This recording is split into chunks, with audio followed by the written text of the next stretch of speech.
अस्सलाम वालेकुम स्टूडेंट्स, आपको बेटा आवाज़ आ रही है?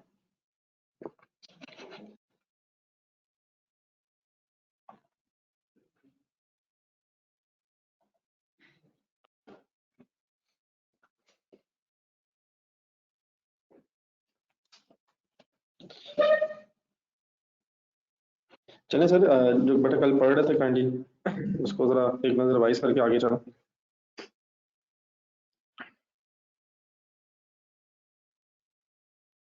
ये फर्स्ट पेज ज़रा एक नज़र देखते हैं, जो फार्मूलाज जहाँ फाइनल हुए थे। थर्ड पेज जो पढ़ा था, एक नज़र देख लें, कहीं कोई अगर कोई कन्फ्यूजन है तो पूछना।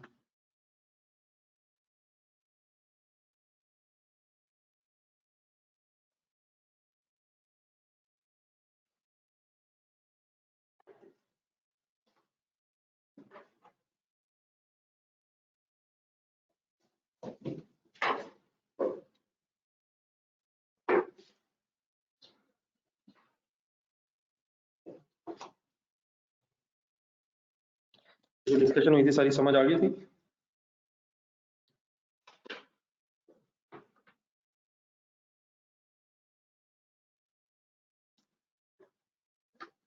कोई कन्फ्यूजन तो नहीं किसी की, कोई सवाल कल से रिलेटेड प्रॉब्लम?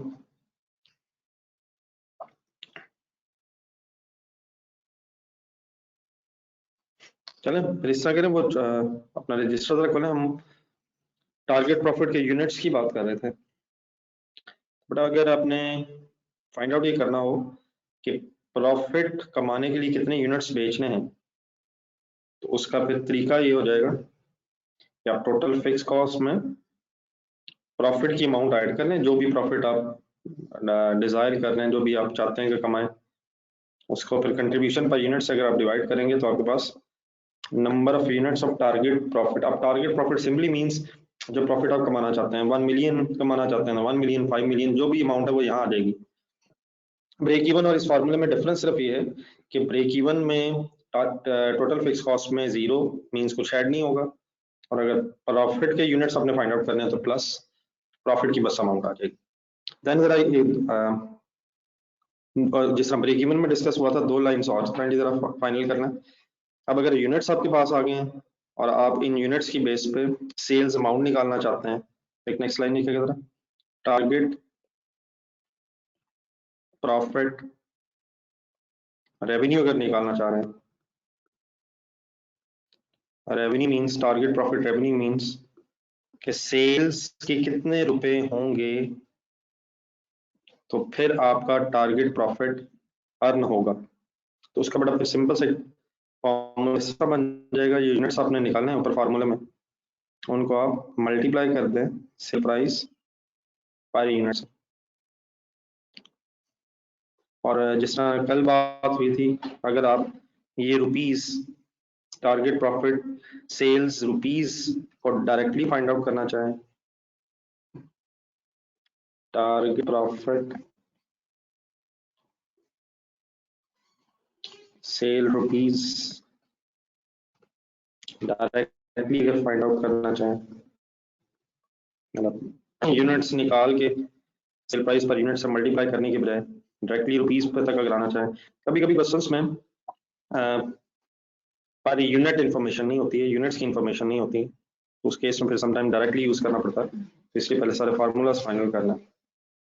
तो जिस तरह वहां था फिक्स टोटल फिक्स कॉस्ट, लेकिन उसमें डिफरेंस क्या है, ब्रेक इवन में जीरो था, और यहाँ अगर टारगेट प्रॉफिट है तो डिवाइडेड बाय फिर सी एस रेशियो हो जाएगा।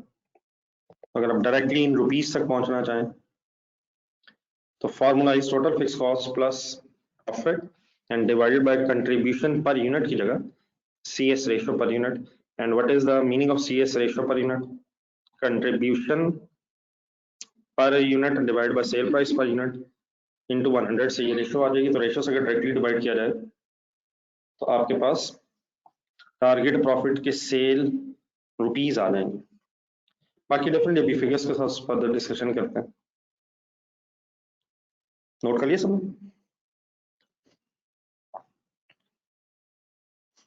पहला थोड़ा सा चैलेंज यही हो जाएगा कि फार्मूलाज याद होना चाहिए, फिर डेफिनेटली उसकी एप्लीकेशन एक सेकेंडरी इशू है।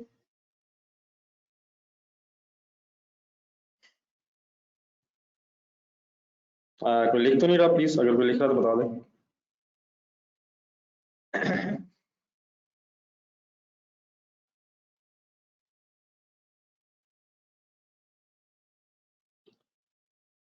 मुझे यहीं से पढ़ा है यार, यहीं से पढ़ा।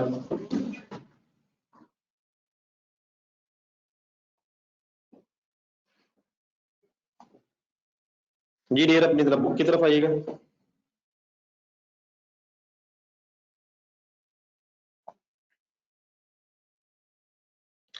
ये जो पेज नंबर 4 पे अब ये जो हमने फार्मूलाज पढ़े हैं, ये जरा छोटी सी आपसे रिक्वेस्ट होगी कि ये जो नीचे छोटे छोटे प्रैक्टिस क्वेश्चन है ना, ये 2-3 पेजेस जो हैं 4, 5 एंड 6, मैं जरा थोड़ा सा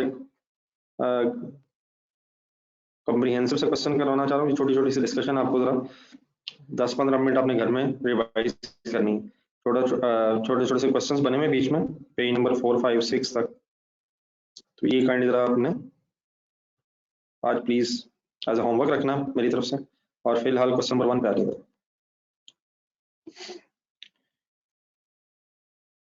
शबाज वो मिल जाएगा बेटा, एक आध दिन जरा और दे दें बच्चों को।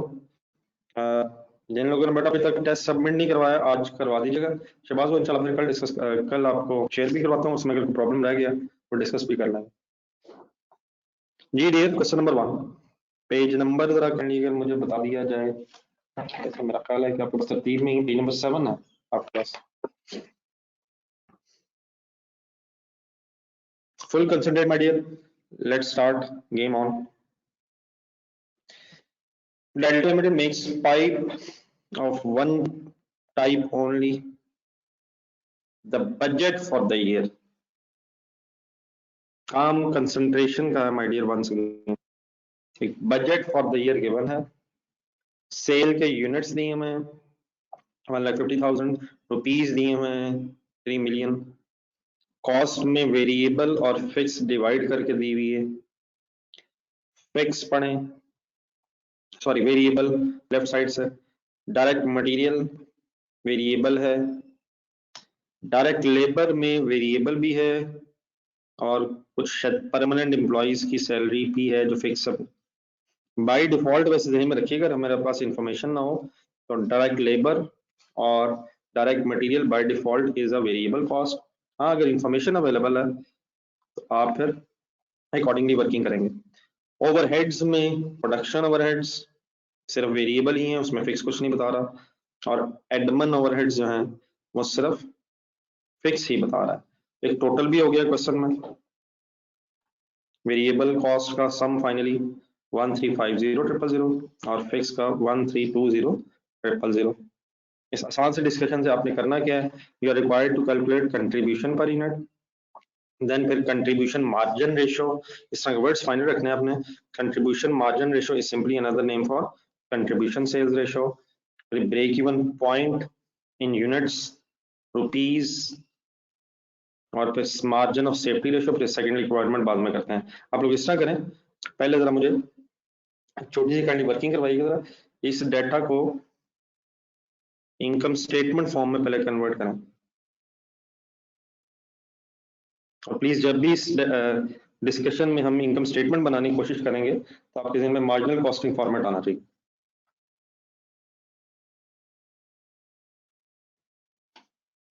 तो काइंडली जरा लिखवाएंगे।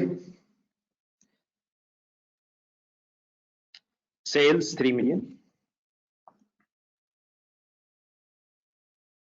वेरिएबल कॉस्ट, अब जहां जहां इंफॉर्मेशन ऐसी है जिसको इकट्ठा किया हुआ तो वहां पर हम टोटल उठा लेते हैं। वेरिएबल कॉस्ट अगर आप देखेंगे तो 1350। अब जब मैं वेरिएबल कॉस्ट की बात करूंगा तो V means to say total variable cost, and total variable cost means production cost as well as non production cost इकट्ठी है।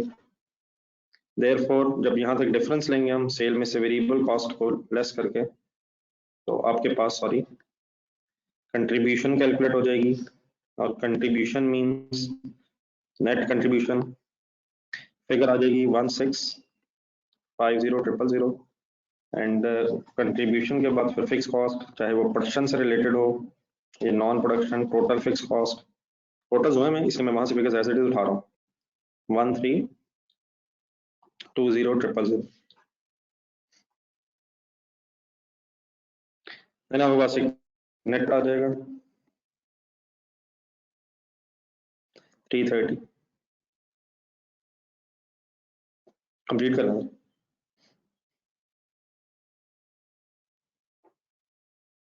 ये ठीक है, सारी फिगर्स तो आ जाएंगी। मतलब जो सॉल्व करना हो तो करते हैं हम। जस्ट पहले मैंने चाहा जरा मार्जिनल कॉस्टिंग का फॉर्मेट काइंडली जहन में रखें। इस डिस्कशन में अगर हमारे पास वेरिएबल और फिक्स कॉस्ट की सेग्रीगेशन नहीं होगी तो हमें करनी पड़ेगी, और अगर अवेलेबल है तो ऑब्वियसली फिर हम एज इट इज यूज करेंगे।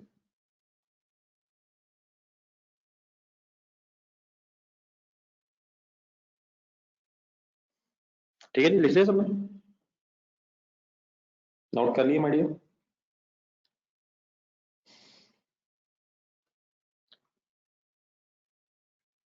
देन चलिए बने रिक्वायरमेंट 1, कंट्रीब्यूशन पर यूनिट। बातें मुश्किल नहीं है, लेकिन साथ साथ मेरे रहना है फिलहाल। मैं ये नहीं कहता कि आप नहीं कर सकते, लेकिन फिलहाल जरा चंद बातें मेरे से भी सुन लो। कंट्रीब्यूशन पर यूनिट, यकीनन इसके दो तरीके हो सकते हैं। सबसे पहले आप अगर सेल प्राइस पर यूनिट निकालना है, फिर वेरिएबल कॉस्ट पर यूनिट निकालना है, तो फिर इसका डिफरेंस आ जाएगा कंट्रीब्यूशन पर यूनिट।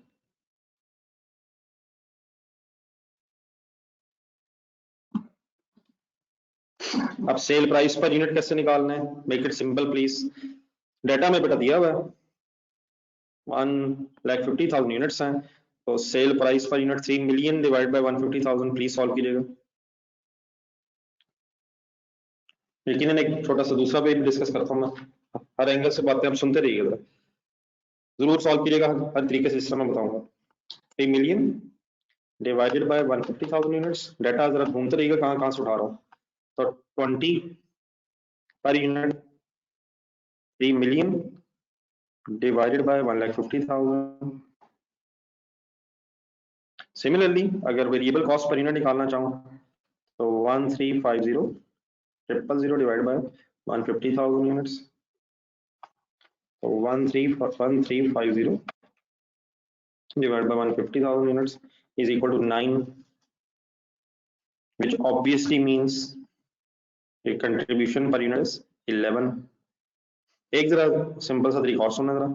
और अब ये बट कंट्रीब्यूशन थी, कितने यूनिट्स को बेच के कंट्रीब्यूशन जनरेट होनी है 1,50,000, तो स्ट्रेट अवे ऐसे भी किया जा सकता है। तो ये इससे ज्यादा पॉसिबिलिटीज होंगी, आप हर एंगल से फाइनल रखिएगा।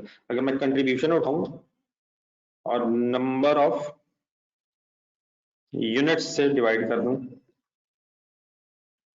तो हमारे पास कंट्रीब्यूशन पर यूनिट आनी चाहिए। लिखें।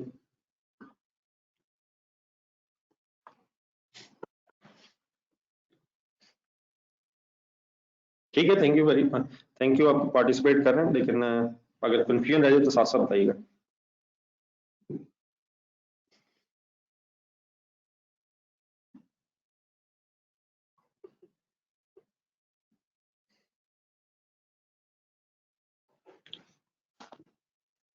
मैं कोशिश थोड़ा डेली बेसिस पे करूंगा कि आपको क्लास का टाइम रोज याद करवा सकूं कि किस टाइम रोज क्लास होती है, लेकिन आपकी भी मोटिवेशन रिक्वायर्ड है, तभी हम मिलजुल के इस डिस्कशन को सही लॉजिकल कंक्लूजन तक ले जा सकते हैं। ठीक है, मोटिवेट रखना है, मैं भी अपनी पूरी कोशिश करूंगा, आपने भी मोटिवेट रहना है, टेस्ट वगैरह जरूर देने हैं, और साथ साथ इंशाल्लाह फिर उनके जो आंसर्स हैं उनको भी हमने फाइनल रखना है। ठीक है, तो वो एक दिन जरा शबाज से बात करें तभी आप, तो एक दिन जरा और काइंडली वेट करना जरा। आई एम एक्सपेक्टिंग इंशाल्लाह जिन बच्चों ने भी कल तक सबमिट नहीं करवाया वो आज भी सबमिट करवा देंगे, तो इंशाल्लाह फिर इकट्ठे ही आंसर्स भी शेयर करता हूँ। जहाँ जहाँ उसकी डिस्कशन की जरूरत पड़ा करेगी वो भी इंशाल्लाह कोई तरीका अडॉप्ट करते हैं, उसकी डिस्कशन भी आपके साथ साथ साथ शेयर हो जाए। जी डियर, जी नुमान साहब, जज़ाकल्लाह सर। मुजफ्फर साहब यार खुदा आगे टेस्ट कैसे देंगे यार, मुजफ्फर साहब को जरा बताइएगा टेस्ट ये कैसे देंगे, मुजफ्फर साहब को बताइएगा कि टेस्ट कैसे देंगे इस हद तक मासूम आदमी। मुजफ्फर सर मेरी तरफ देखें गौर से, मैं भी आपको देख रहा हूँ ना, प्लीज यार इतनी मासूमियत क्यों है। नंबर शेयर हुआ है सर आपके साथ, G D number 2 second requirement, contribution margin ratio, which is simply another name for what? CS ratio, contribution sales ratio। Formula define करें जहन में डिफाइन करें, लिखें।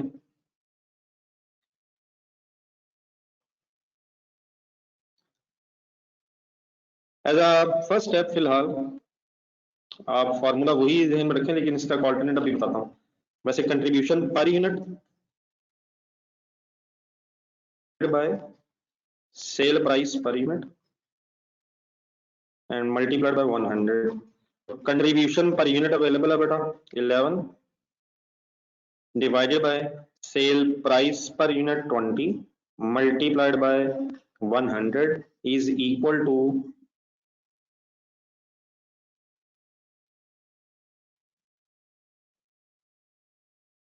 ये उसामा को जरा पूछिए, उसामा साहब कुछ फरमा रहे। ये डियर 11 डिवाइडेड बाय 20 into 100 is equal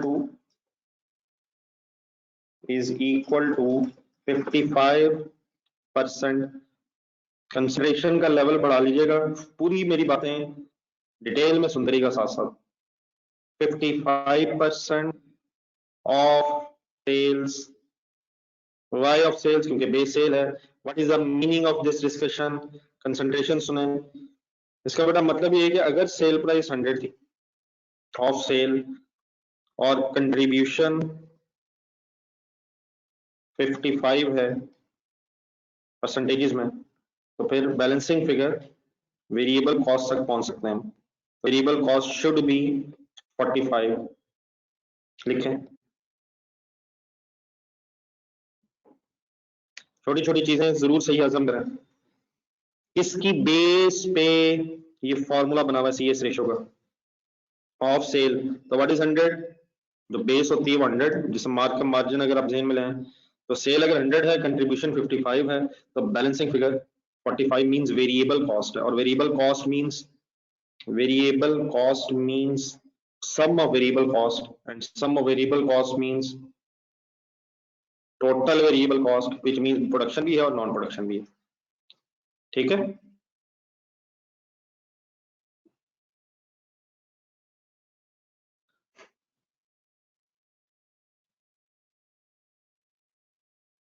तो कंफ्यूजन तो नहीं किसी की।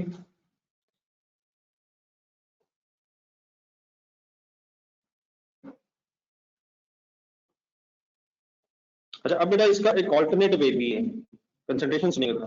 अगर तो हमारे पास पर यूनिट डाटा हो, यूनिट्स का डाटा हो, तो contribution per unit divide by sale price per unit किया जा सकता है। लेकिन बेटा अगर फॉर एग्जांपल यूनिट्स का डाटा ना भी हो ना, तो ये जो ग्रॉस फिगर्स हैं इनको भी यूज करके सीएस रेशियो निकाली जा सकती है। मसलन अगर हम टोटल फिगर्स उठा लें तो what is the contribution 1650 and divide what is the amount of sales 3 million into 100। Solve करें। अगर कभी यूनिट्स की इंफॉर्मेशन ना हो तो सिंपली कंट्रीब्यूशन की amount divide by sales amount into 100 करेंगे अगर आप, तो सीएस रेशियो इंशाल्लाह कैलकुलेट हो जाए। हो रही है कैलकुलेट प्लीज? तो एक और कर जरा काइंडली लिखें। ठीक है, बाय डिफॉल्ट अगर फॉर्मूला यही ज़हन में रखना है कंट्रीब्यूशन पर यूनिट वाला, तो वो ठीक है, एक्सेप्टेबल है, divide by sale price per unit. लेकिन अगर इंफॉर्मेशन ना कभी अवेलेबल हो तो आप सेल्स की अमाउंट और कंट्रीब्यूशन की अमाउंट को भी कंसिडर करके वर्किंग कर सकते हैं। असल में अगर हम थोड़ा सा समझना चाहें तो ये कंट्रीब्यूशन की जो अमाउंट है पर यूनिट 11 है और 1.5 लाख यूनिट्स हैं।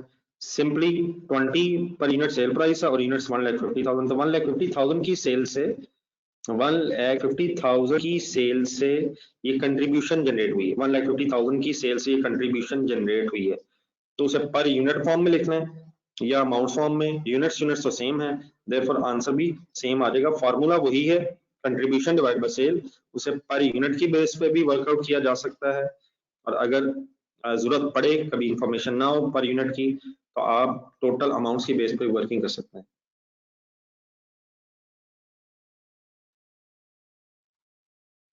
जी ठीक है सर, याद रहेगी बात। आगे बढ़े, थर्ड रिक्वायरमेंट, आप कंसंट्रेशन जरा बढ़ा लें, जो फॉर्मूलाज पढ़े थे उनको फाइनल करना है। अब ब्रेक इवन फाइंड करना है, break even point in units, और बाद में उसकी अमाउंट, हर तरीके से जो फिलहाल हमने पढ़ा है उसको रिवाइज करें अभी। तो break even units formula define करें जहन में, total fix cost divided by contribution per unit.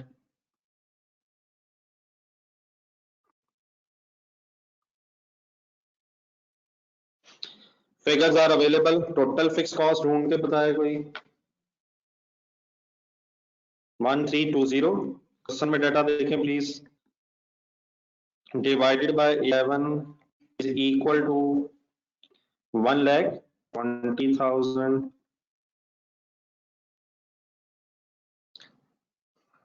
Units. ठीक है, अब अगर यूनिट से अमाउंट भी रिक्वायर कर रहा है वो, break even units and rupees, break even units अगर रुपीज निकाले हो तो एक तो सिंपल तरीका ये है, यूनिट्स आ गए हैं, 120 इंटू व्हाट, बताएं तो कोई, 120 इंटू व्हाट? हाँ जी, सही ध्यान में रखना, 120,000 into cell price per unit, into sale price per unit, which is 20, is equal to 24 lakh. What is 24 lakh? Break even sale rupees.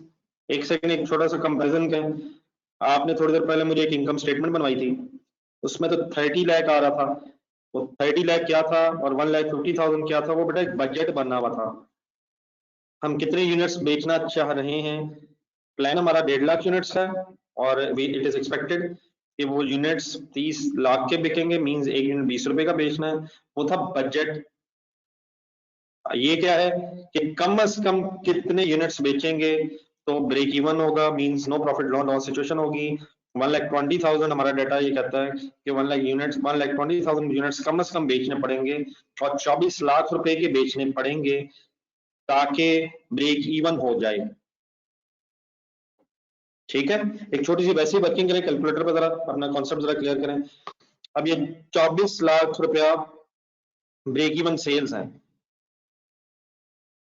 ठीक है, जरूर वर्किंग करनी मेरे साथ, वैसे इसका एक शॉर्टकट बाद में बताता हूं। अब क्या मुझे 1,20,000 की वेरिएबल कॉस्ट बता सकते हैं? एक यूनिट की वेरिएबल कॉस्ट क्या है? एक यूनिट की वेरिएबल कॉस्ट, एक यूनिट की वेरिएबल कॉस्ट कहीं ढूंढे, 9 रुपए। एक यूनिट की वेरिएबल कॉस्ट 9, तो अगर बेटा 1,20,000 यूनिट्स हो तो इंटू 9 करें, आपके पास एक आंसर आएगा 1,08,000,000। ये है वेरिएबल कॉस्ट ऑफ 1,20,000 यूनिट्स। इसको जरा 1 मिनट माइनस करें 24 लाख से,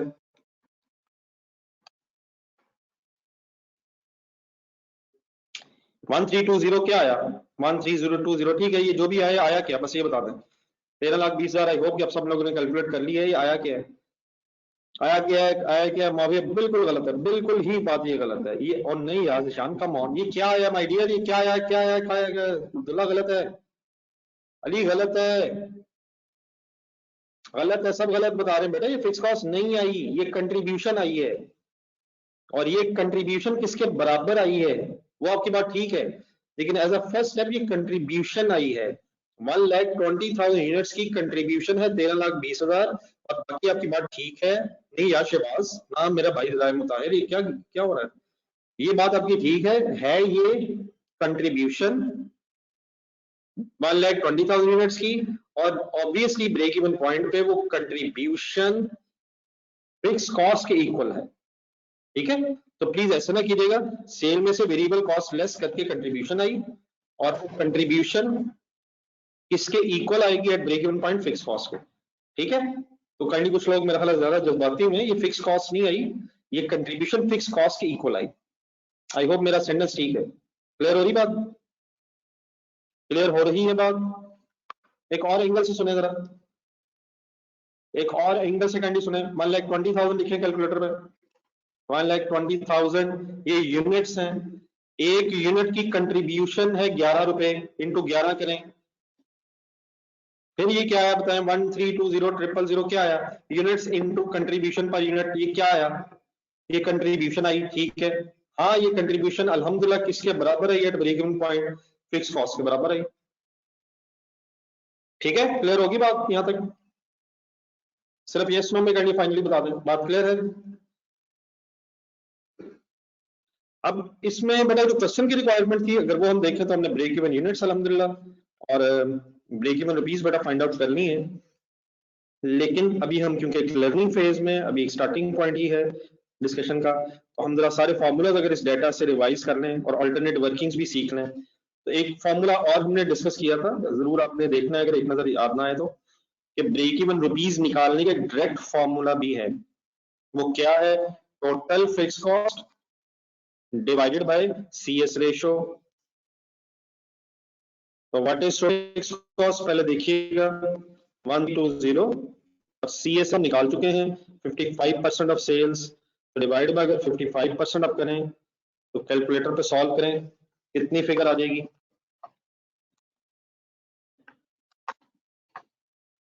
24 लाख बनता है सबका,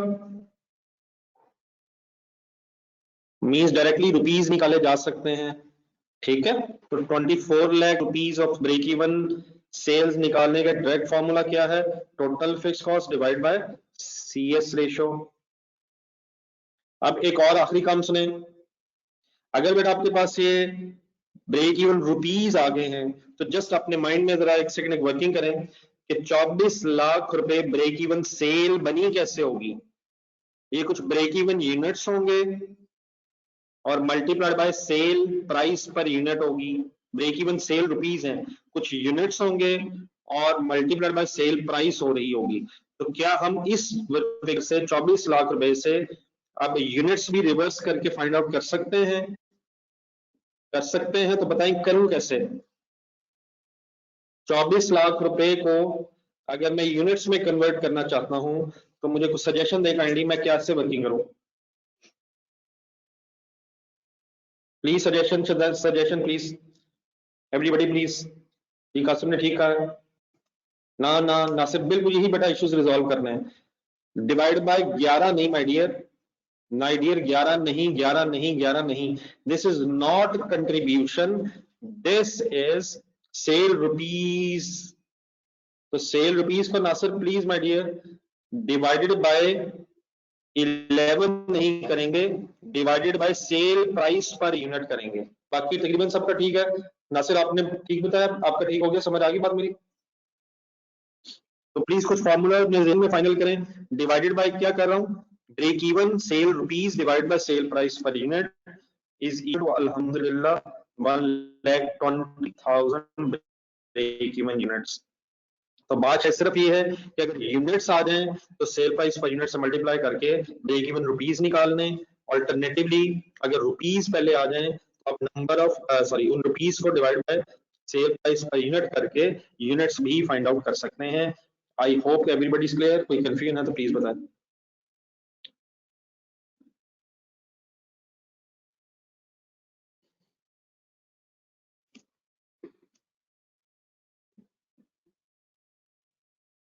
चलें आगे।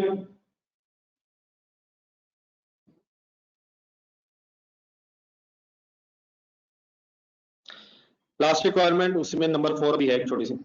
अब आइए मार्जिन ऑफ सेफ्टी रेशियो पे।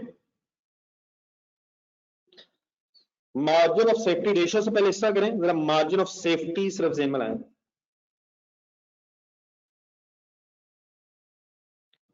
मार्जिन ऑफ सेफ्टी में भी होता है, यूनिट्स में भी हो सकता है कैलकुलेट, अमाउंट्स में भी होता है। पहले रिवाइज कीजिएगा सही में। मार्जिन ऑफ सेफ्टी का फॉर्मूला क्या है?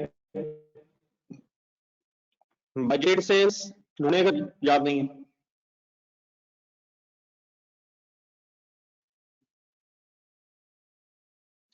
बजटेड सेल्स यूनिट्स हैं 1,50,000, 3 million, ब्रेक इवन सेल्स ढूंढने का पहले 1,20,000 यूनिट्स ब्रेक इवन कैलकुलेट और break even sale rupees 24 lakh. तो इन दोनों का डिफरेंस क्या मार्जिन ऑफ सेफ्टी है भी? यस अल्हम्दुलिल्लाह, because we have a plan to sell more than break even sales. Margin of safety तब होता है जब ब्रेक इवन से ज्यादा यूनिट्स बिकने का चांस हो। तो पहले जरा क्वांटिटी फाइंड आउट कर ले। 30,000 units are extra above break even and we have a sale revenue 6 lakh rupees।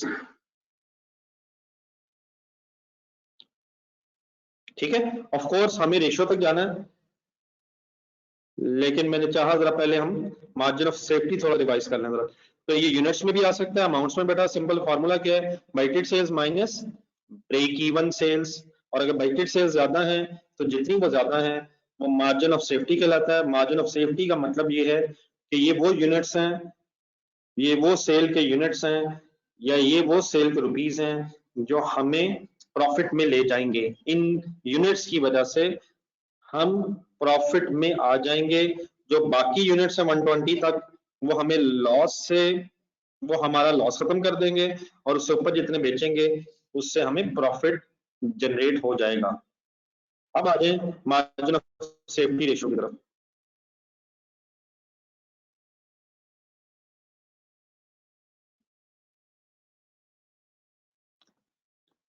Margin of safety ratio,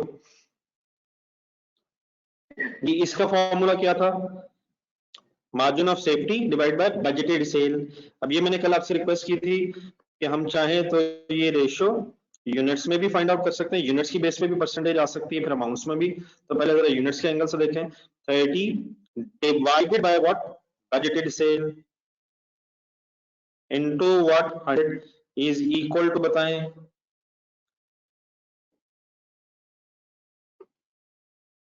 formula याद करने की कोशिश करें sir. 20% of budgeted cell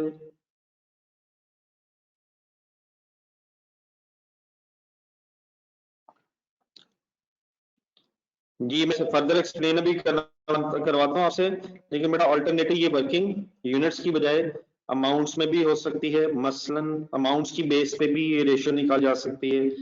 6 lakh divided by 30 lakh, margin of safety divide by budgeted sale rupees into 100 is equal to 20% of. ये please जरूर लिखिएगा, बार बार लिखें। Budgeted cell पता होना चाहिए बेस में क्या था, ये फिर बहुत सी रिवर्स वर्किंग्स करनी पड़ती हैं।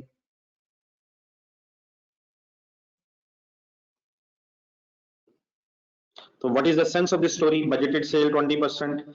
इस केस में बेटा बजटेड सेल इट मींस, मतलब का मतलब ये बनेगा, हमारी परसेंटेज ये बता रही है कि अगर बजटेड सेल्स 100 हैं तो मार्जिन ऑफ सेफ्टी, एक एब्रिविएशन बना रहा हूँ, 20 है। तो अब इसमें डिफरेंस 80 है, तो 80 का डिफरेंस वजह से 80 क्या है? Break sale. तो बजटेड सेल और मार्जिन ऑफ सेफ्टी के दरमियान ब्रेक इवन सेल्स होती हैं और वो लेस हुई होती हैं, तो मार्जिन ऑफ सेफ्टी। तो फाइनली इस तरह का परसेंटेज में डिफाइन करें।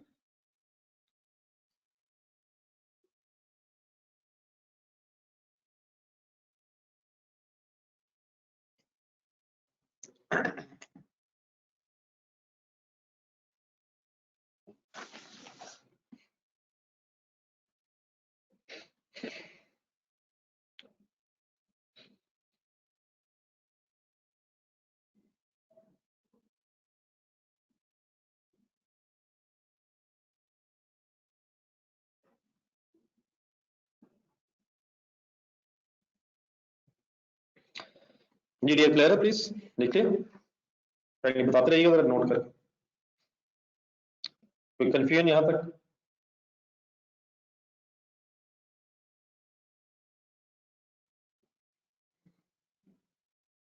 तो एक सिंपल सा मैसेज बड़ा बाय एंड रख लें और सब रिस्पॉन्ड किया करें ताकि आइडिया हो जाए।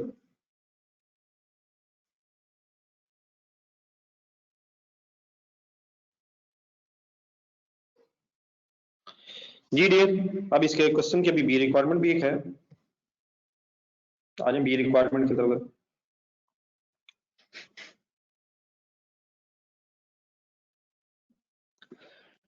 डेल्टा लिमिटेड कंपनी का नाम था। Delta Limited is considering the acquisition of a new machine. Delta Limited is considering the acquisition of a new machine. This will add, concentrate कीजिएगा, 2,62,500 to fixed production overheads. पहले जरा ढूंढे fix production overheads कितने हैं। अगर हम गौर से देखें तो मेरा ख्याल है फिक्स प्रोडक्शन ओवरहेड्स नहीं है, तो इसका मतलब ये 0 से 262,500 हो जाएंगे। एक नई मशीन लेने का प्लान है, उस नई मशीन की वजह से कुछ वेरिएबल्स में चेंज आ रहा है। वो कहता है फिक्स प्रोडक्शन ओवरहेड्स जो पहले शायद नहीं थी उसमें 262,500 ऐड होने से टोटल 262,500 हो जाएगा, but will reduce total labor cost by, what is the meaning total labor cost? Why it is important है क्योंकि वेरिएबल भी है और फिक्स भी है। लेबर कॉस्ट फिक्स में कमी आएगी या वेरिएबल में या टोटल दोनों में? ये क्या ओपिनियन दीजिए आपका? Both, it looks like that, total तो टोटल में वेरिएबल और फिक्स दोनों में। All other factors remain same, उसके अलावा वगैरह कोई चेंज नहीं है। फिर हमने करना क्या है, अगर आपसे करूं एक रिवाइज्ड इनकम स्टेटमेंट जरा बनवाएंगे, वेरिएबल्स बदल जाए, अगर ये कुछ चेंजेस आ जाएं तो इस डेटा से फिर एक रिवाइज इनकम स्टेटमेंट बनवाएं जरा। All other factors remain same. जी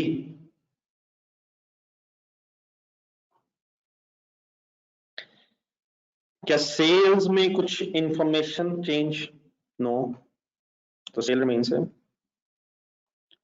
वेरिएबल कॉस्ट पहले थी 13250, उसमें लेबर में चेंज आना है 50%, तो ऑब्वियसली आप उसमें भी चेंज कर सकते हैं, लेकिन मेरा ख्याल है जरा अगर ऐसा लिख दूं आपके लिए तो प्रेजेंटेशन जरा दिखाना चाह रहा हूं, प्रेजेंट करना चाह रहा हूं 600 एज इट इज, 450 का 50% और प्लस 300, सिर्फ labour cost will reduce by 50%, तो बाकी एज इट इज है। फॉलो कर लेंगे प्लीज, 1125 क्लियर है ये? अगर किसी ऑल्टरनेट तरीके से वर्किंग करवानी है तो समझ आ गई। ऑब्वियसली ये भी हो सकता है कि 1350 में से पहले हम लेबर कॉस्ट निकाल दें और फिर हाफ लेबर कॉस्ट बाहर ऐड कर लें, तो शायद एक ही बात है। रिवाइज कंट्रीब्यूशन हो जाएगी 1875, वेरिएबल कॉस्ट के चेंज होने से कंट्रीब्यूशन बदल जाएगी। फिक्स कॉस्ट कंसंट्रेशन से देखें 766 का हाफ रह जाएगा, लेबर हाफ रह जाएगी 50% रिड्यूस होके। प्रोडक्शन ओवरहेड्स में इजाफा आ जाएगा 262.5 थाउजेंड में कर रहा हूँ वर्किंग, और एडमिन एक्सपेंसेस में कोई चेंज नहीं हुआ, एज इट इज आ जाएंगे।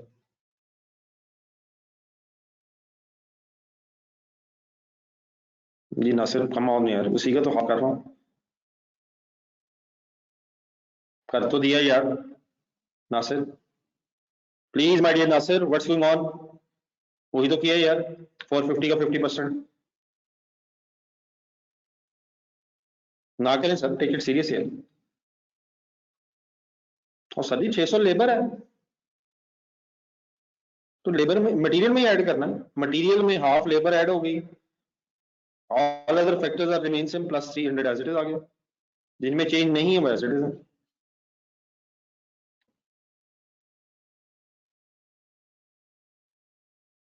1199,500 सॉल्व करें प्लीज। और फाइनली नेट प्रॉफिट अब रिवाइज इस सिचुएशन में आएगा 675,500।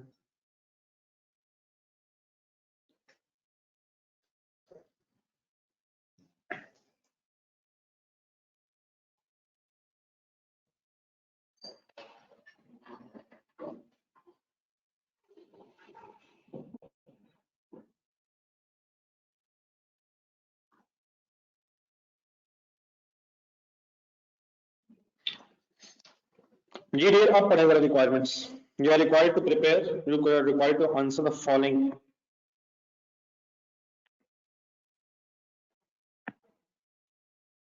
Number one, what will be the new break-even point? New break-even point in terms of both units and rupees. What is the formula break-even? In terms of units, total fixed cost plus contribution per unit. अब क्योंकि figures में change आया हुआ है, तो what is total fix cost? Full concentrate double one. जी बेटा CS ratio से भी है, लेकिन उससे अमाउंट डायरेक्टली निकलाएगी, वो भी कर लेते हैं, लेकिन पहले जरा पर यूनिट से क्योंकि डाटा है। 1199,500 और कंट्रीब्यूशन पर यूनिट की अब आपने मुझे ट्राई करवानी है। कंट्रीब्यूशन पर यूनिट कैसे करूं?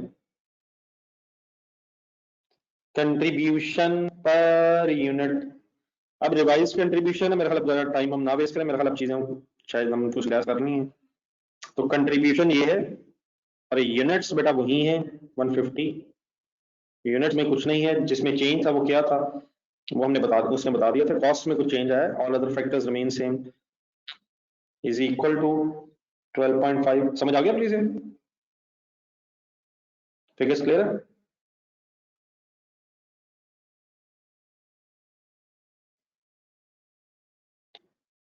$12.5 सॉल्व करें यहां तक। 12.5 से अगर डिवाइड करूं मैं तो इज इक्वल टू 95,960 यूनिट्स और देयरफॉर अब यूनिट्स अगर आ गए हैं तो 95,960 units multiplied by, please cell price per unit वो 20 है, रिमेन सेम, सेल्स चेंज नहीं हुई थी, यूनिट्स चेंज नहीं हुए, इज इक्वल टू 1919।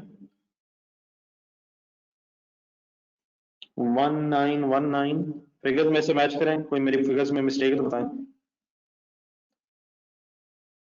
तो यूनिट्स अगर आ जाएं, अगर बेटा यूनिट्स आ जाएं और आप रुपीस तक आना चाहें तो units multiplied by sale price per unit. हाँ अब ये जरूर है कि हम एक रिवीजन कर लें ज़हन में, डायरेक्टली रुपीस निकालने का मूला क्या है? Total fix cost divide bye CS ratio. हिम्मत कर लें, total fix cost 11,99,500, CS ratio की वर्किंग करें। What is this formula of CS ratio? Please try your level best. Contribution per unit क्या अवेलेबल है तो उसी से करें, divided by sale price per unit remain same, contribution per unit बदल गई थी, इनटू 100 इज इक्वल टू 62.5%। इकट्ठे हो यहां तक?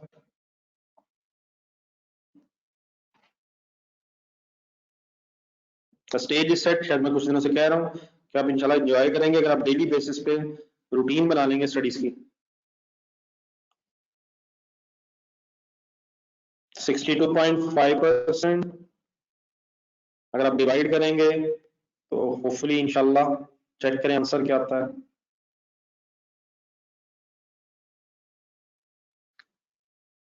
आना है, वैसे क्या चाहिए है फॉर्मूला किस चीज का है? ब्रेक इवन रुपीज डायरेक्टली, अल्हम्दुलिल्लाह 19,200। ठीक है, ब्रेक इवन रुपीज तक आ सकते हैं आप। ऑब्वियसली बेटा मैं ये नहीं कह रहा कि ऑल्टरनेटिवली अगर एक फिगर आ गई है तो उसे और दूसरे फॉर्मूले से भी करें, लेकिन समटाइम्स ऑल्टरनेटिव वर्किंग्स करनी पड़ती हैं, तो हर एंगल से काइंडली क्लियर रखिएगा।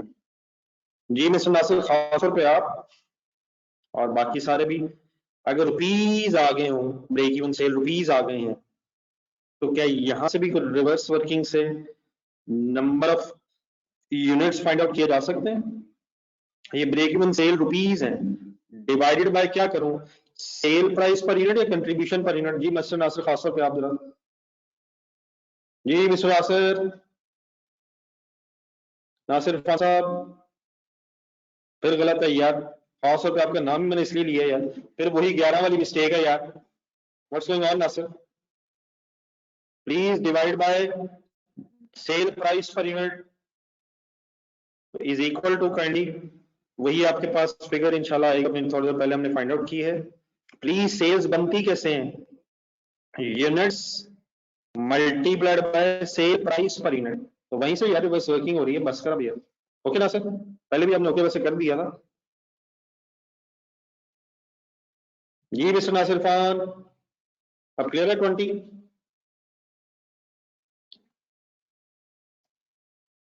जी डियर, नंबर 2 एक रिकॉर्ड और है,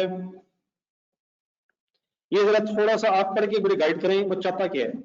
requirement number 2, what level of sale will be required to earn at least same level of profit as before acquisition of new machine? Simple translation मुझे चाहिए, क्या मांग रहा है?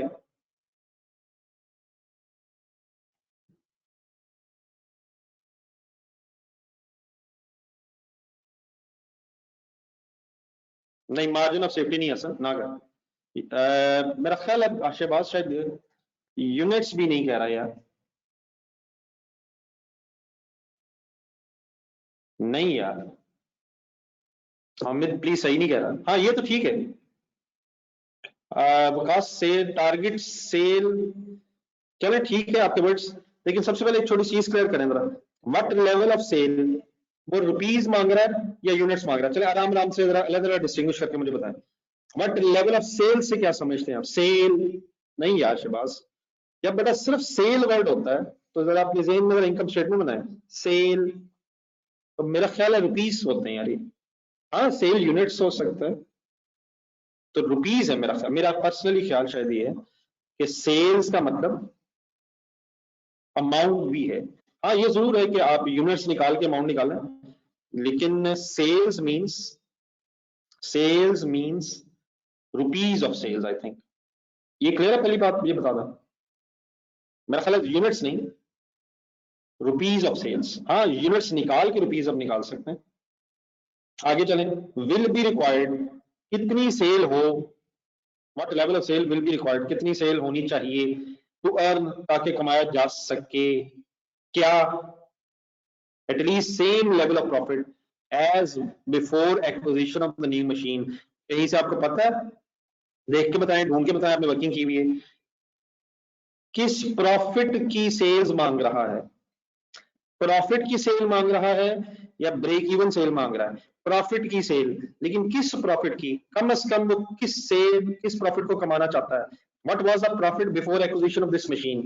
3 लाख,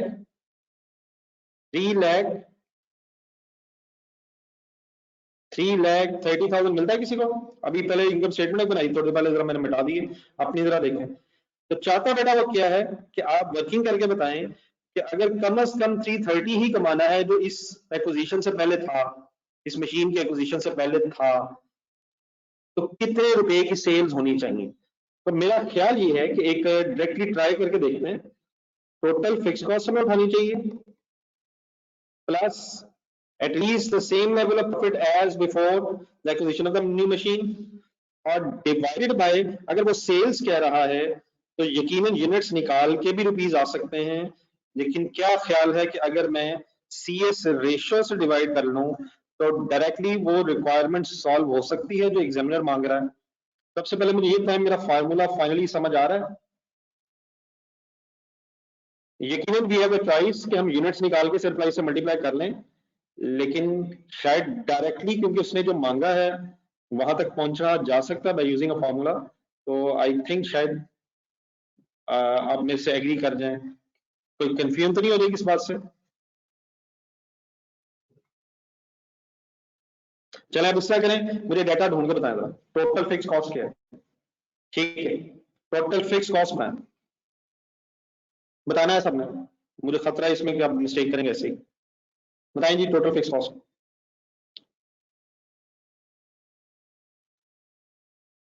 ठीक है, 11,99500 प्लस 330 और CS रेशियो क्या? ठीक है ठीक है, okay, thank you, thanks a lot, जज़ाकल्लाह।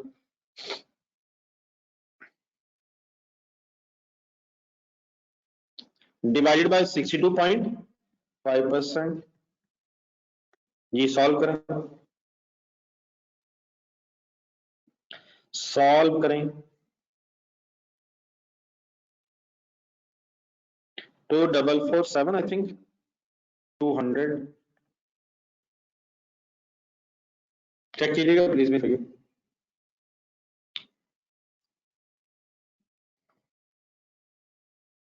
ठीक है, आंसर चाहे ना बताएं, सिर्फ ये बता दें क्लियर है, वर्किंग ठीक है, तो मसला तो नहीं इसमें।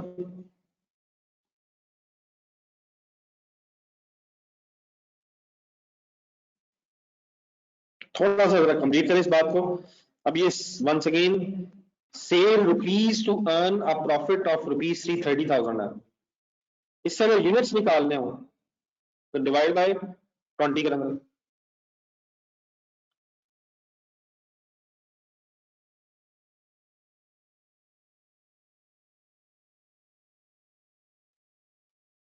वन डबल टू 360 यूनिट्स बेच के क्या होगा? इंशाल्लाह प्रॉफिट होगा। छोटी सी रिकंसिलिएशन करनी मेरे साथ आपने, चाहे कैलकुलेटर पे करें, अच्छा लिख के, चाहे ना टाइम वेस्ट करें, फुल कंसंट्रेट। 122,360 लिखें।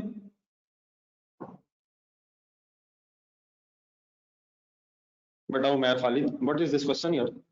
This is not the formula of break even. This is a formula of profit. This is a formula to calculate the profit rupees. This is not the formula of break even. What's going on? जब हमने profit उसमें add कर लिया तो ये break even है। Break even point में profit कितना होता है? तो यही फॉर्मूला प्रॉफिट का, ब्रेक इवन का कब होगा? अगर हम जीरो ऐड करेंगे। और यही फॉर्मूला प्रॉफिट के लिए कब यूज हो सकता है? जब हम प्रॉफिट ऐड कर लेंगे। तो ये प्रॉफिट के यूनिट्स हैं।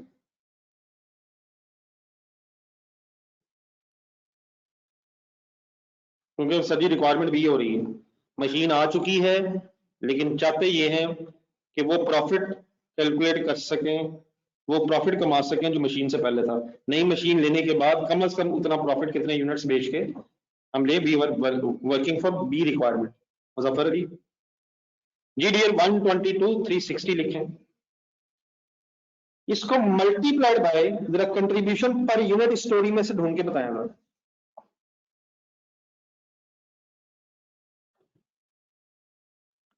112,300,360 इंटू कंट्रीब्यूशन पर यूनिट, बिल्कुल ठीक है, 12.5 मल्टीप्लाई करना, मल्टीप्लाई करके इज इक्वल टू दबाएं 1529500। This is contribution. ठीक है ठीक है, thank you, thanks a lot, your participation is highly appreciated. Then बेटा अभी कंट्रीब्यूशन है, इनकम स्टेटमेंट से मिलाएं, कंट्रीब्यूशन निकाल ली हमने, इसमें से फिक्स कॉस्ट लेस करवाएं। कितनी है फिक्स कॉस्ट?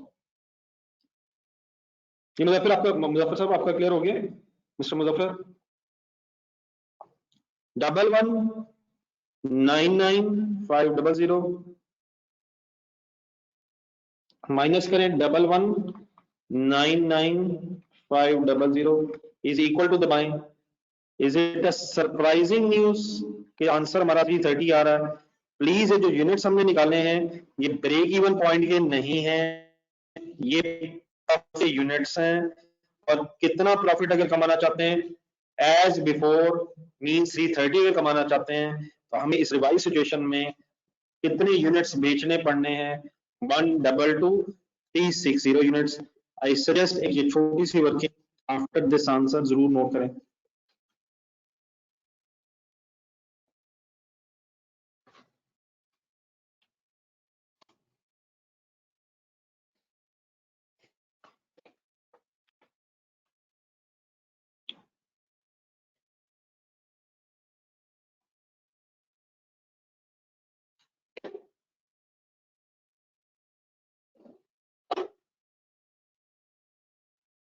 लिख के रिस्पॉन्ड कर दीजिएगा जब नोट करने आप।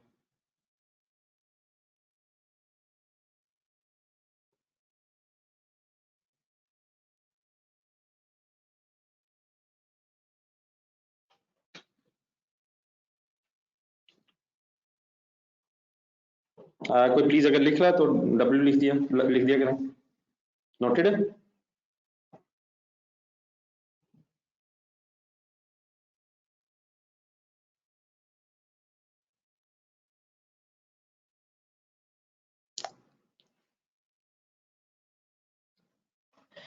जी डियर, क्वेश्चन नंबर 2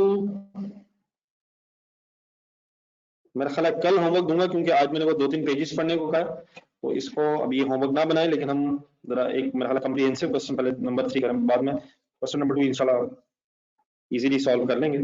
तो मैं जरा मेन टाइम अपना क्वेश्चन नंबर 3 की तरफ आए, पहले उस पर लगाता हूँ।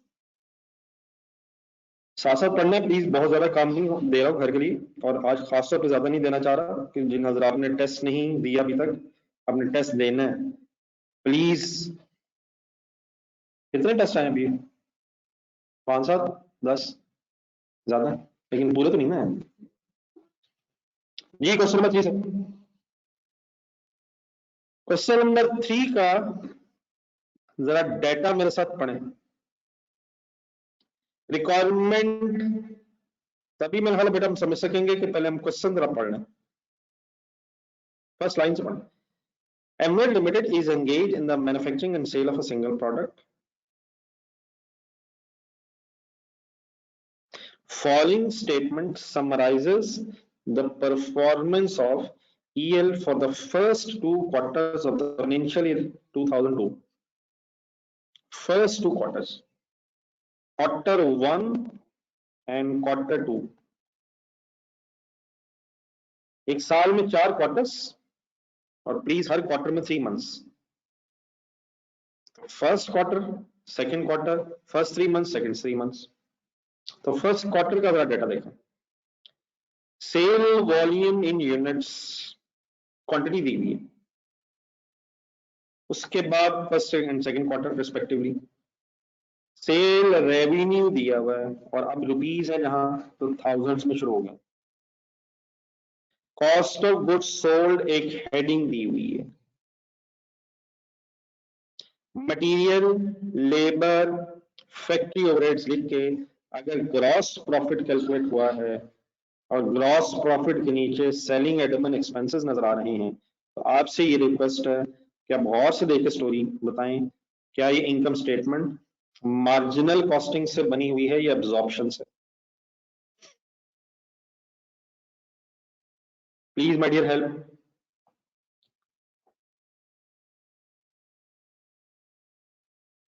ये एब्जॉर्प्शन कॉस्टिंग।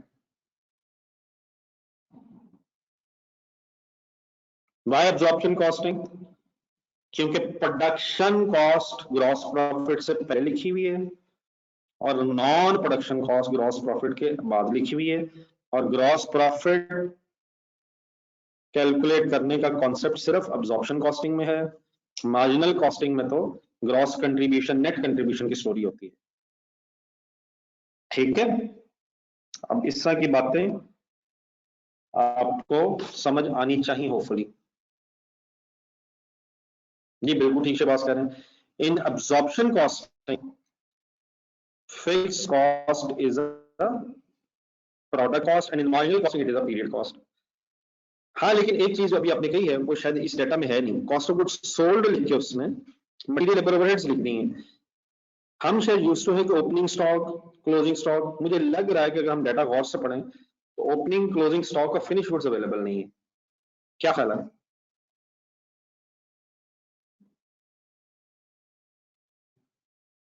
ऐसे ही है, opening closing stocks of finish goods available नहीं है, तो देयरफॉर ये जो नंबर ऑफ यूनिट्स सोल्ड हैं यही नंबर ऑफ यूनिट्स भी होंगे, स्टॉक्स की इंफॉर्मेशन नहीं। ठीक है mister Shahbaz and Numan, specially आप लोग, बल्कि नुमान ने तो सिर्फ वाई लिखा है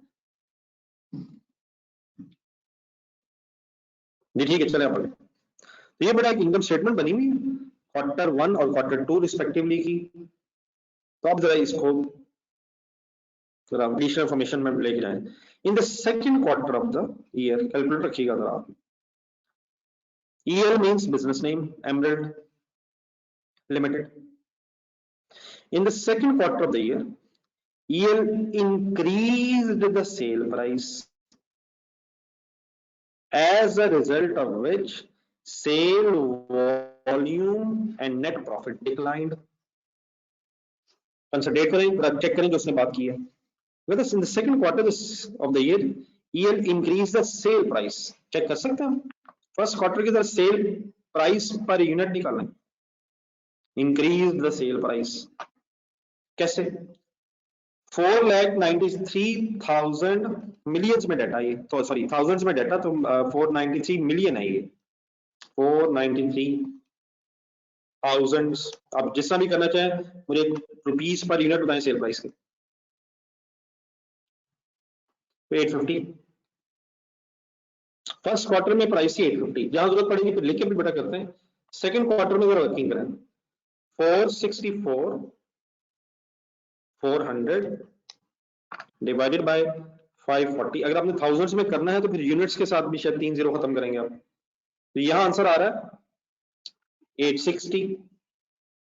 तो सेकंड क्वार्टर में, अब फुल कंसंट्रेट करें मिस्टर राउंड प्लीज यार, राउंड फिगर आ रही है, 400 भी था यार, प्लीज सही वर्किंग करें। तो सेकंड क्वार्टर में कहता प्राइस बढ़ी, उससे क्या हुआ, as result with the sale volume and net profit decline. क्या सेल वॉल्यूम कमी आई, प्राइस बढ़ाने से कहता सेल वॉल्यूम में कमी आ गई, 40,000 यूनिट्स कम बिके, फर्स्ट लाइन में देखें। और कम यूनिट्स बिकने की वजह से प्राइस तो बढ़ा ली, लेकिन कम यूनिट्स बिकने की वजह से प्रॉफिट कम हो गया। प्रॉफिट्स कंपेयर करें, नेट प्रॉफिट डिक्लाइंड, क्या बढ़ने से क्या क्या कम हुआ, प्राइस बढ़ाने से सेल वॉल्यूम और नेट प्रॉफिट में रिडक्शन हो गई।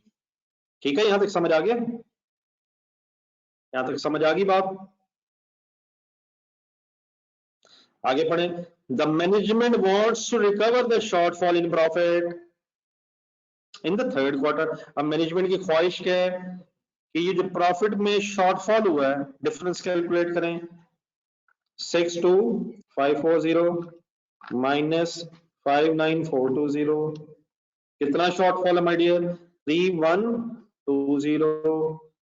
ये शॉर्टफॉल हुआ है सेकंड क्वार्टर में। मैनेजमेंट की ख्वाहिश क्या है, wants to recover the shortfall in profit in the third quarter. Third quarter में मैनेजमेंट चाह रही है कि ये शॉर्टफॉल रिकवर किया जा सके। In order to achieve this target, अब इस टारगेट को अचीव करने के लिए, इस प्रॉफिट को रिकवर करने के लिए, the product manager, production manager ने क्या सजेशन दे दी है कि रिडक्शन कर लें किस में, पर यूनिट सेलिंग प्राइस में, पर यूनिट प्राइस में बाय ₹815। मुझे फाइनली जरा पूरा स्टोरी आपके सामने है, मुझे बताएं थर्ड क्वार्टर में फिर कितने पे बेचने की सजेशन दी जा रही है, 15 पे बेचने की सजेशन दी जा रही है। ठीक है ठीक है ठीक है, प्लीज सब बताएं सब बताएं सब बताएं सब बताएं, कैन प्लीज पार्टिसिपेट जी। ठीक है, कम करना है, ठीक है, नासिर सही कह रहे हैं हम, मुझे प्राइस बताएं। ठीक है हमजा, ठीक है, फिगर फिगर फिगर चाहिए। 860 पहले थी बेटा, बेटा मुस्तफा 860 तो हो गई थी यार, तो 860 में से अब सेकंड क्वार्टर में अगर 15 रुपए कम करना है तो प्लीज मुस्तफा एक दफा दोबारा, मुस्तफा शाह प्लीज, क्या फिगर होनी चाहिए, 860 माइनस 15 तो 845। मुस्तफा मुस्तफा बाकी सबका ठीक है, इसलिए सिर्फ आपका नाम पुकार रहा हूं। ठीक है, second para, the marketing director marketing director साहब however is of the opinion, उनका ख्याल ये है कि if the price of the product is reduce further, ये वो मुझे पता, मुझको वही तो, लेकिन मैं कंफर्म कर रहा था। Marketing director sorry however is of the opinion that if the price of the product is reduced further, इसको अगर और कम कर दिया जाए, ये नहीं बता रहा कितनी, लेकिन और कम कर दिया जाए, the field force can sell 6,50,000 units in third quarter. It is estimated that to produce more than 625,000 units, the fixed factory overheads will have to be increased by 2.5 million. देखिए, फिक्स कॉस्ट के बारे में हमारी basic assumption ये है कि ये constant रहती है, लेकिन बेटा अगर इंफॉर्मेशन हो तो ये चेंज इन्फ्लेशन से भी हो जाती है, और समटाइम्स अगर आप गौर से पढ़ें और एक सेंटेंस रिवाइज कर सके ज़हन में, अगर 6,25,000 से ज्यादा यूनिट्स बनाएंगे मोर देन, तो fix cost will have to be increase by, I think अगर वर्ड ज़हन में ला सकें तो ये कोई स्टेप इंक्रीज आ रहा है फिक्स कॉस्ट में। एक सर्टेन लेवल पे अगर हम पहुंच जाएंगे, सर्टेन लेवल से ऊपर निकल जाएंगे,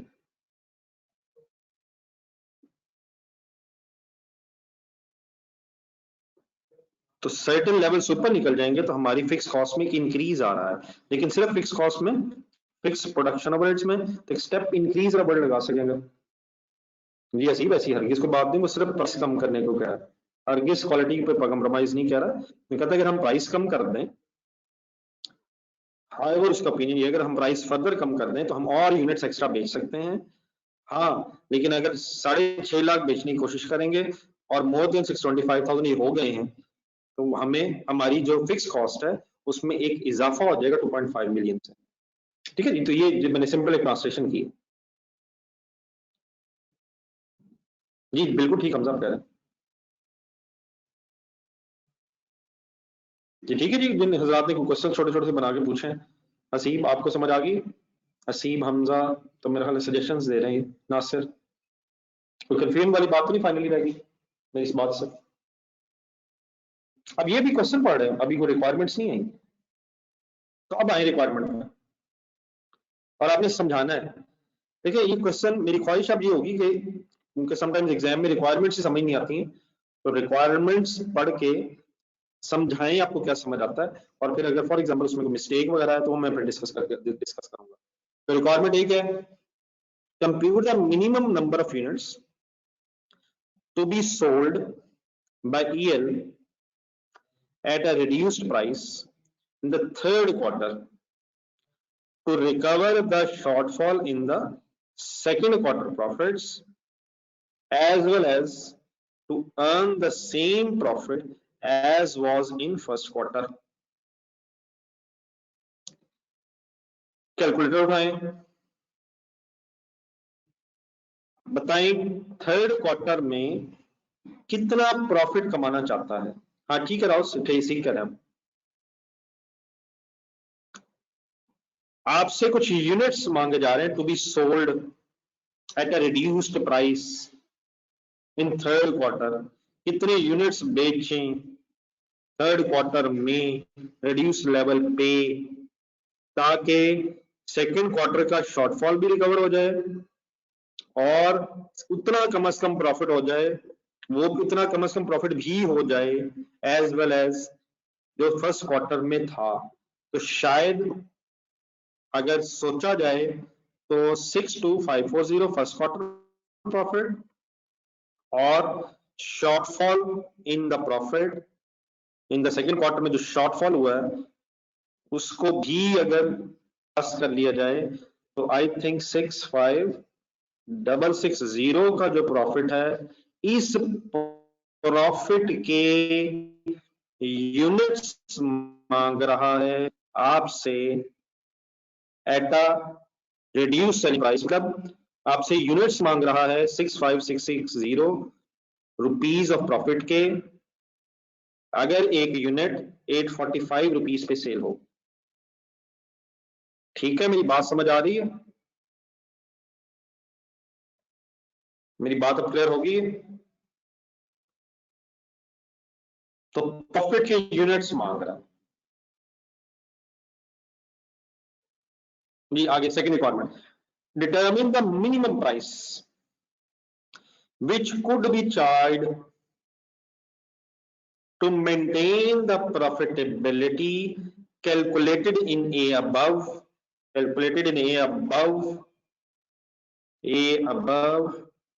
if EL wants to sell 650,000 units।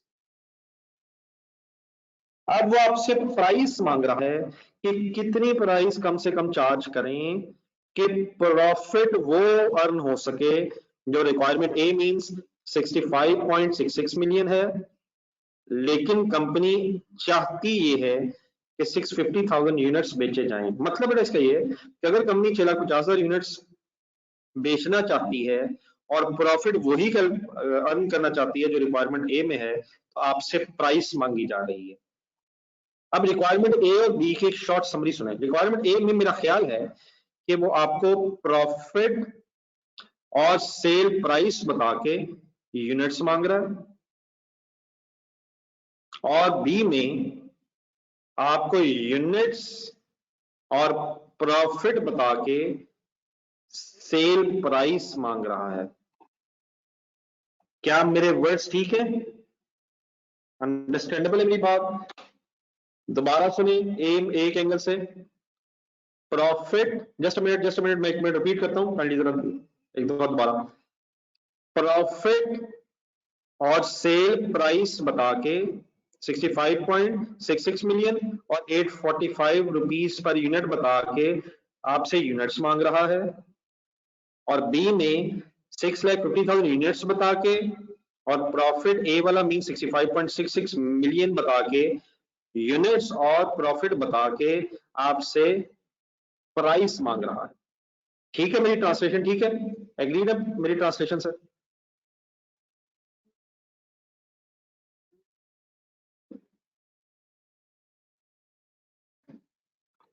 अब जरा इसको अगर हम रिलेट करें तो शायद बेटा ये जो रिक्वायरमेंट ए है ये इस पॉइंट नंबर 1 की बेस पे है, और जो रिक्वायरमेंट बी है, एक नजर आप रिवाइज करें आप लोग फाइनल, वो शायद इस पॉइंट नंबर 2 की बेस पे। तो कोशिश कीजिएगा इस एंगल से, मतलब रिक्वायरमेंट ए में जो उसने मांगा है शायद उसकी मेजर डिस्कशन पॉइंट 1 में हुई है, और जो पॉइंट बी में आपसे मांगा जा रहा है उसकी डिस्कशन शायद इस पॉइंट नंबर 2 में हुई है। देख लें, तसल्ली से पढ़ लें, कोई फाइनली अंडरस्टैंडिंग में कंफ्यूजन अगर है तो बता दें। सेकंड पॉइंट में, सॉरी पॉइंट नंबर 1 ऊपर, उसमें क्या रहा था पढ़े। प्राइस इंक्रीज हुई थी, वॉल्यूम कम हुआ था, प्रॉफिट कम हुआ था, मैनेजमेंट फिर शॉर्टफॉल रिकवर करना चाह रही थी, और उस शॉर्टफॉल को रिकवर करने के लिए प्राइस कम करनी है। तो उसमें पॉइंट ए में उसने क्या मांगा कि रिकवरी कर लें, प्रॉफिट कमा लें, तो कितने मांगेंगे, कितने यूनिट्स बेचने पड़ेंगे। और बी में जो मार्केटिंग मैनेजर ने सजेशन दी थी कि 4,50,000 यूनिट्स बेच सकते हैं, सॉरी। तो हम अब ये चाह रहे हैं कि अगर फॉर एग्जांपल मार्केटिंग डायरेक्टर की सजेशन को फॉलो किया जाए और 6,50,000 यूनिट्स अगर बेचने हैं, तो प्रॉफिट हम कम से कम उतना ही कमा सकें जिस तरह ए वाला है, तो कितने पे बेचा जाए। बाकी ऑब्वियसली मैं फिगर सॉल्व करते हुए आपके साथ फर्दर भी डिस्कस करता हूँ, लेकिन थोड़ी सी जरा मेरी रिक्वेस्ट है कि अगर आप पढ़ के अपने जहन में कम से कम कोई अंडरस्टैंडिंग इसकी डेवलप कर सकें।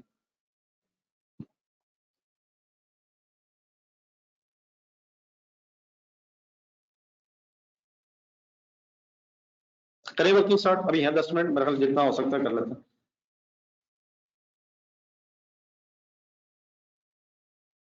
स्टार्टिंग रिक्वायरमेंट ए, क्वेश्चन नंबर 3, रिक्वायरमेंट ए। फाइनली बड़ा रिक्वायरमेंट ए में हमने यूनिट्स निकालने हैं प्रॉफिट के। तो किसी के है जहन में कि अगर प्रॉफिट के यूनिट्स निकालने हो तो what is the possible formula? कोई है? पढ़ा हमने फॉर्मूला पिछले दिनों में, आजकल में? एक हेडिंग बना लेना, नंबर ऑफ यूनिट्स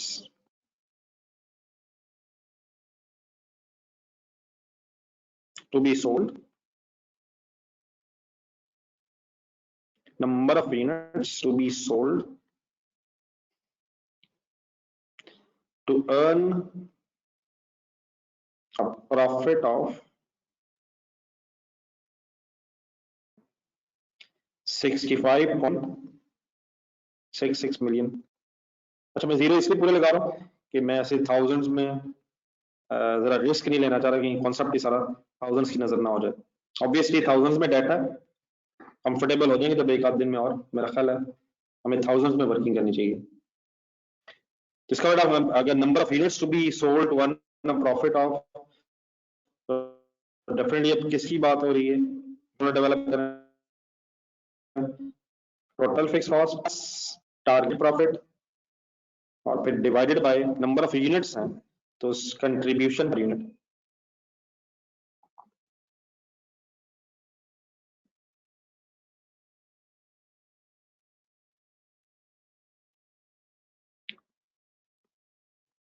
आवाज वगैरह ठीक है? हाँ, वीडियो भी सही है।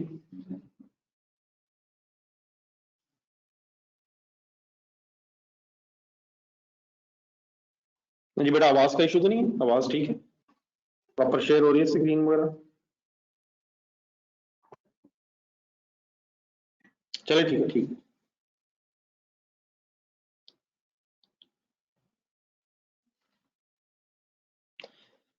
ये डियर फार्मूला फाइनल है सर,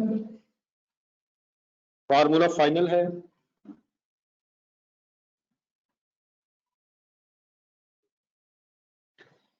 जी सर, हमें अब चाहिए दो चीजें मेन, टोटल फिक्स कॉस्ट और contribution per unit.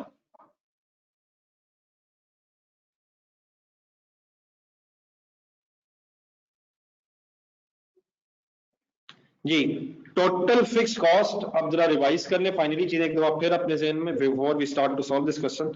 Total fix cost means production fix cost as well as non production fix cost. ये बार बार रिपीट करने का मकसद ये है कि ये भूले ना। और contribution per unit means sale price पर unit minus variable cost per unit, and variable cost में per unit means total variable cost per unit, and total variable cost per unit means production cost per unit as well as non-production cost per unit. Production cost per unit means direct material per unit, direct labor per unit, and variable overheads per unit. And finally, non-production cost per unit, non-production variable cost means variable selling, distribution expenses per unit. मैंने बहुत कुछ बोल दिया है, किसी को पता चला मैंने क्या क्या बोल दिया है?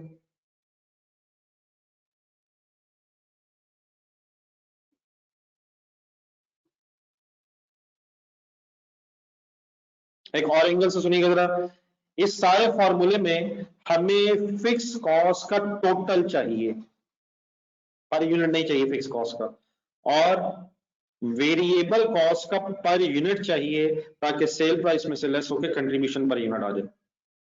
ये फॉर्मूला में फिक्स कॉस्ट टोटल चाहिए और कंट्रीब्यूशन पर यूनिट में हमें वेरिएबल कॉस्ट पर यूनिट चाहिए होती है, लेकिन उसमें सेलिंग, उसमें प्रोडक्शन के साथ साथ नॉन प्रोडक्शन वेरिएबल कॉस्ट भी आएगी।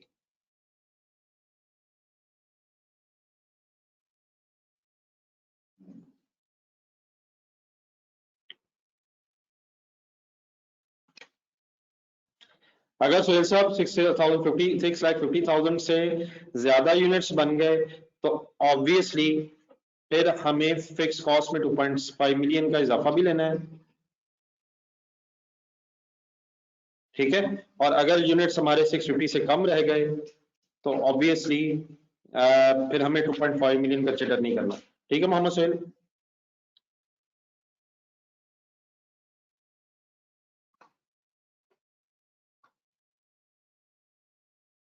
साहब, तो वो तो जब तक हमारे पास यूनिट्स नहीं आएंगे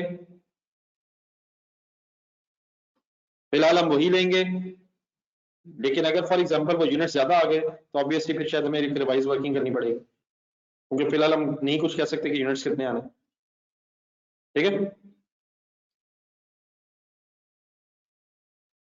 जी डी। अब भाई जरा डाटा पढ़ के देखिए फिक्स कॉस्ट वेरिएबल कॉस्ट के एंगल से। मटेरियल की एक अमाउंट है, 2 मिनट और बस, डेफिनेटली हम शायद कंप्लीट ना कर पाए, लेकिन जरा पढ़ के देखते हैं। जरा मुझे सिर्फ फिगर्स देख के बताएं कि क्या हमें कुछ पढ़ के पता चलता है कि ये वेरिएबल है या फिक्स है। मटेरियल कॉस्ट चेंज हो रही है यूनिट्स के बदलने से। अच्छा, एक छोटी सी चीज ध्यान में रखिएगा, यकीनन जो प्रोडक्शन कॉस्ट होती है ये प्रोडक्शन यूनिट्स पे होनी चाहिए, और ये जो नॉन प्रोडक्शन कॉस्ट है अगर ये वेरिएबल है तो ये सोल्ड यूनिट्स के बेस पे होनी चाहिए। लेकिन क्योंकि हमारे क्वेश्चन में स्टॉक्स नहीं है तो सेल और प्रोडक्शन सेम है, सेल और प्रोडक्शन सेम होगी, जो यूनिट्स बनाए वही सेल हुए, तो देयरफॉर वो फिलहाल इशू नहीं है। तो क्या मैं ये रहा हूं कि यूनिट्स चेंज होने से मटेरियल कॉस्ट चेंज हो रही है, लेबर कॉस्ट भी चेंज हो रही है। देखें फैक्ट्री ओवरहेड्स वर्ड है तो शायद इसमें वेरिएबल भी है और शायद फिक्स भी है फैक्ट्री ओवरहेड्स में, लेकिन हमें सेग्रीगेशन शायद चाहिए होगी।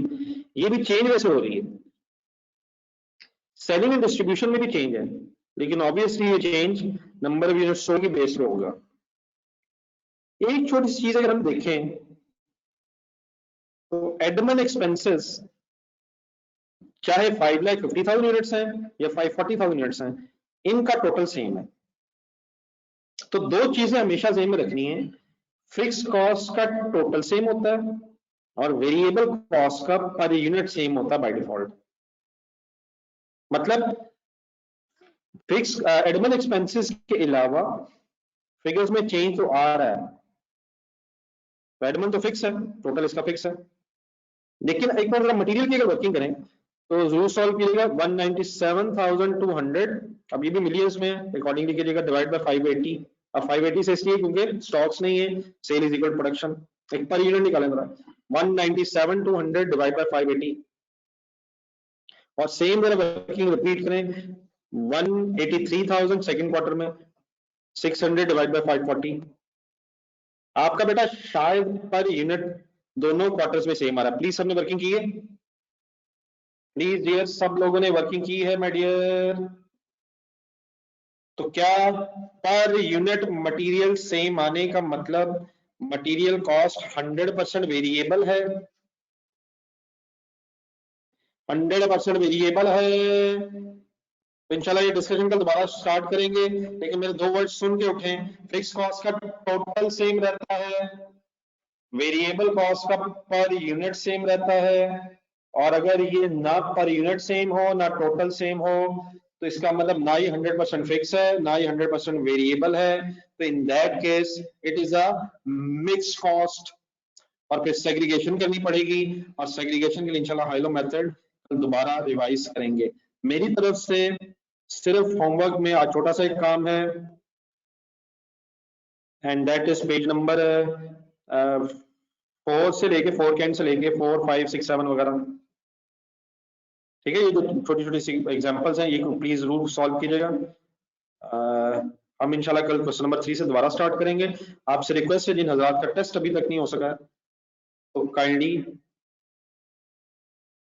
टेस्ट जरूर दें यार, आज फाइनल करें ताकि फिर बच्चों के साथ जिन्होंने दे दिया उनको फिर आंसर भी शेयर किया जा सके, ठीक है। ये मुजफ्फर अली साहब को जरा ग्रुप में शामिल करें। अल्लाह हाफिज, इंशाल्लाह कल फिर मुलाकात होगी। तो try to motivate yourself, daily basis पे अपने आप को एहसास दिलाएं कि मैंने मार्च में इंशाल्लाह पेपर देने हैं, देयरफॉर मुझे उसकी तैयारी करनी है। अल्लाह हाफिज।